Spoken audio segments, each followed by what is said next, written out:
Good morning. We are going to continue reading on in the book written by Greg Fernandez Jr., just happens to be me, Kennedy and Trump. We are now in part two. So I'm going to open this up and we are going to read through part two, Fight, Fight, Fight. I'm sure you can guess what that's all about. On the PDF, it is page number 75. I have updated this PDF since we last did a show here. Let's begin. How is a 20-year-old dietary aide making $16 an hour able to get close enough to shoot at President Trump 5 times before anyone responded with gunfire of their own? How does that happen? How does that happen? I really do want to check my audio. I apologize. I should have did this beforehand. Not trying to keep everybody waiting. I just want to make sure it's working okay. Not trying. There we go. Sounds good. All right. What would drive the engineering sciences graduate living with his parents to commit the unthinkable act against the 2024 Republican Party presidential nominee? 7 days before the rally, Thomas Matthew Crooks searched online for how far away was Oswald from Kennedy. The search suggests Crooks believed Lee Harvey Oswald killed President John F. Kennedy in Dallas, Texas on November 22, 1963. The Zapruder film proves the fatal shot to Kennedy's head could not have come from the school book depository. Kennedy's head jolts back and to the left. Yet here was Crooks researching Oswald's distance from Kennedy, which was about 265 feet away, to see how close he needed to be to kill a former and future president. Crooks was less than 200 feet away from President Trump when he evaded 4 sniper teams, state police, local law enforcement, and Secret Service agents. So many things had to go wrong for all law enforcement and government agencies to be outsmarted by a lone gunman. Apparently, authorities within the state of Pennsylvania, FBI agents, and the Secret Service were not aware of Crooks before July 13, 2024. Like Oswald, Crooks may have had a handler. When authorities raided Crooks' house, they took silverware with them, possibly to obtain DNA from an outside source. That's speculation, but so is the theory that Crooks acted alone. I'm going to take a moment right there. I do believe there should be a comma.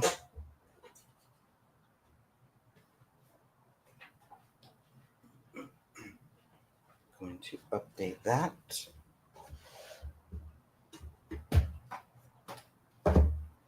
Where are we at here?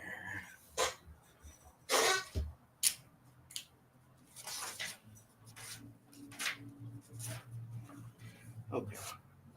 Part 2. This would be page 69, okay? Page 69 and comma at the top. All right. Moving on. During a Senate hearing 17 days after the shooting, Deputy Director of the FBI, Paul Abate, was asked about Crooks's use of encrypted apps online.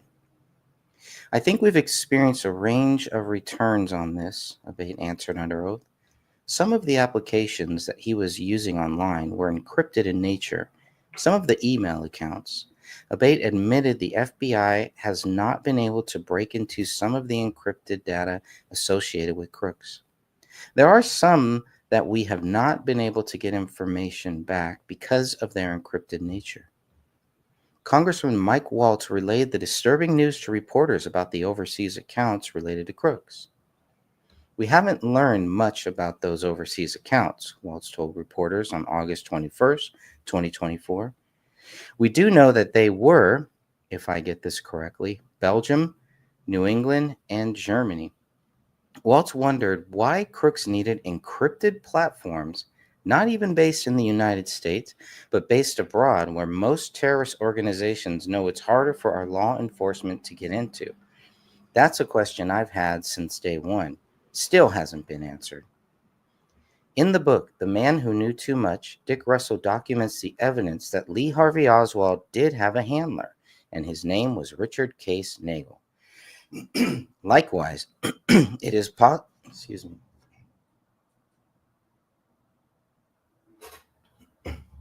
Likewise, it is possible Thomas Matthew Crooks had a handler that hasn't been identified yet. Unlike the case with Oswald, I do believe Crooks was the only one who fired a weapon at President Trump on July 13, 2024, but I am not convinced Crooks acted alone.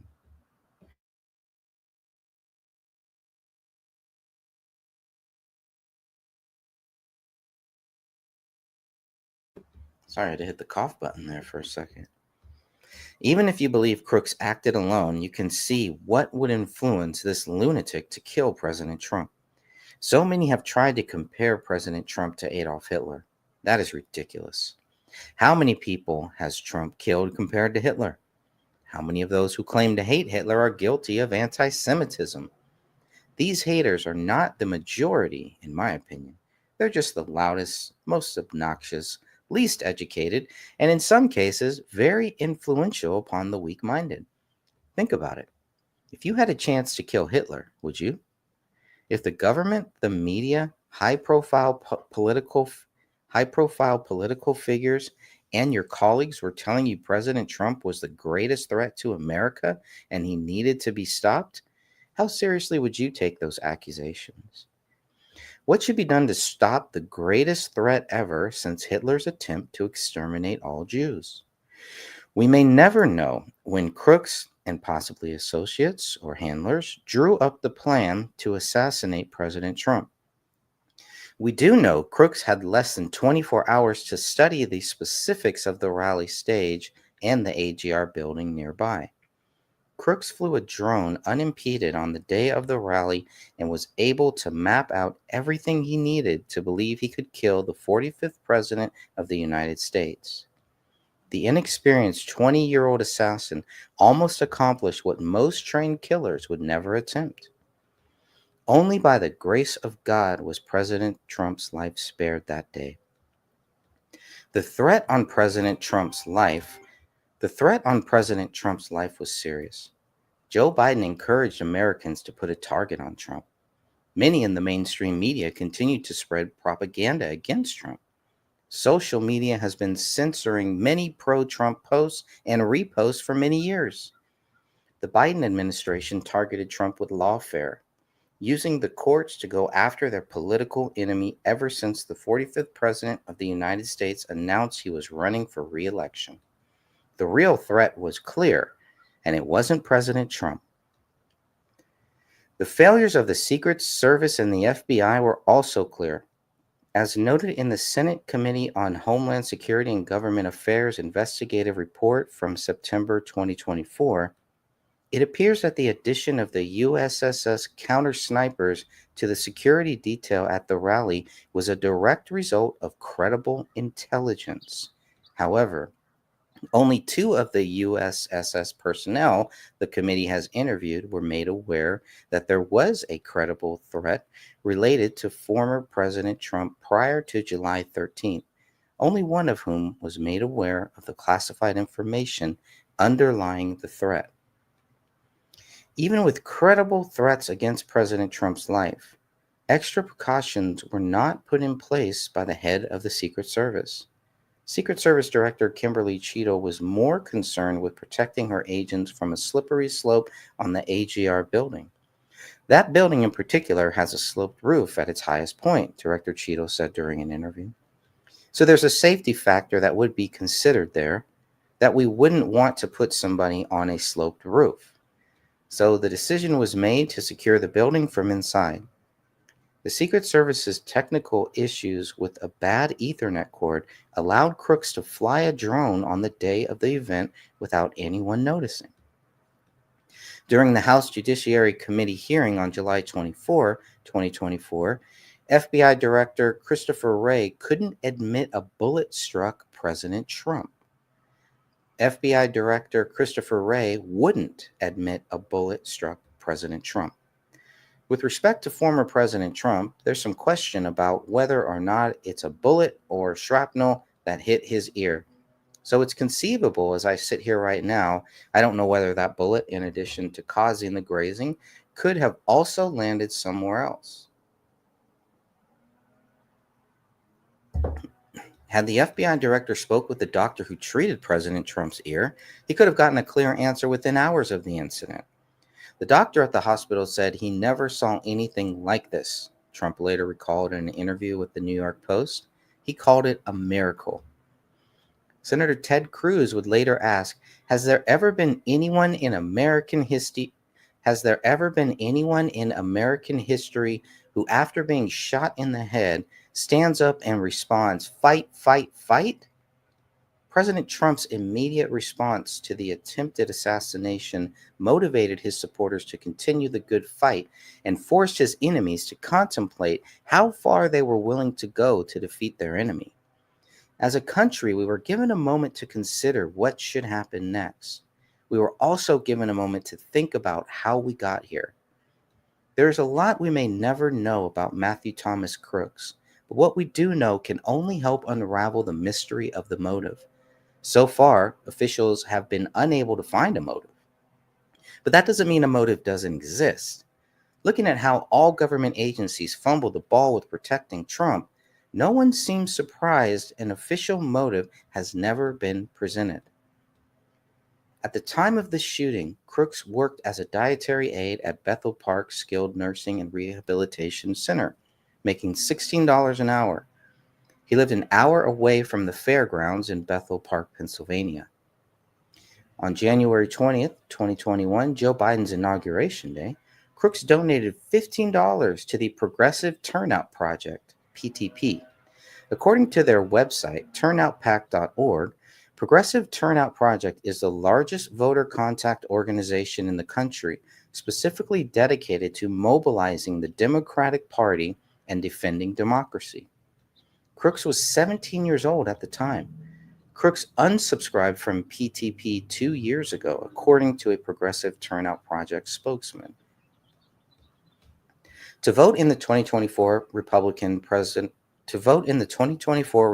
Party primary election in the state of Pennsylvania, Crooks had to register as a Republican by April 8, 2024. It's not clear who Crooks voted for, but I'm guessing it wasn't for President Trump. His only other choices would have been Nikki Haley or a write-in candidate. Are we to believe Crooks voted for Trump in the primary and then tried to kill him 3 months later? It's possible, but highly unlikely. I'm not sure if Crooks voted in person or by mail, but the Pennsylvania Republican Party primary took place on April 23, 2024. President Trump received 790,477 votes, 82.8% of the votes cast. Nikki Haley only received 157,581 votes. There were 6,677 write-in votes as well. When looking for a motive, authorities should do everything possible to see who Crooks most likely voted for. I hope they tried their best. According to the FBI, Crooks' online searches included how to build an explosive, and his social media history going back to 2019 espoused political violence. What do we know about Crooks' parents? His mother and father were both social workers, and neither were Republicans. Crooks' dad was a registered Democrat, and his mother was Crooks' dad was a registered Libertarian, and his mother was a registered Democrat. Crooks' father was confronted by Fox News Digital while leaving a local store with an overflowing shopping cart, walking with an unnamed female who was wearing a white face mask. Crooks' father, Matthew, was asked, "Why would your son want to kill the president?" "Back off," the masked person shouted. "No comment," answered Matthew Crooks. "No comment," the masked person echoed. "Were there warning signs, Matthew?" another person with Fox News Digital asked. "No comment," Matthew Crooks repeated. "How's Mary holding up?" "No comment," the masked person responded. We will release a statement when our legal counsel advises us to do so, Matthew Crooks answered. Until then, we have no comment. We just want to try and take care of ourselves right now, so please give us our space. Have the feds released the body to you yet? The video from July 23rd ends there. This is one of the most important questions the media asked about the failed assassin. Republican Congressman Clay Higgins, tasked with investigating the assassination, discovered that the FBI released the body for cremation 10 days after Thomas Matthew Crooks was killed by a Secret Service sniper. That would be the same day Crooks's father was questioned by Fox News Digital. Representative Higgins wouldn't find out about the cremation of Crooks until August 5th. The rally. The earliest date Crooks could have known about the Trump rally in Butler, Pennsylvania was on July 3rd, 2024, when the event was announced. 3 days later, Crooks searched online for where will Trump speak from at the Butler Farm Show. 3 days later, Crooks searched online for where will Trump speak from at the Butler Farm Show. That's a tongue twister. According to testimony by FBI Deputy Director Paul Abate, on July 6th, the shooter registered to attend the rally and performed a search for how far was Oswald from Kennedy. On July 7th, the shooter traveled from his home to Butler Farm Show. On July 7th, the shooter traveled from his home to the Butler Farm Show grounds and remained there for approximately 20 minutes. I'm going to stop right there for today. Just a nice little had a few minutes here to do some more reading.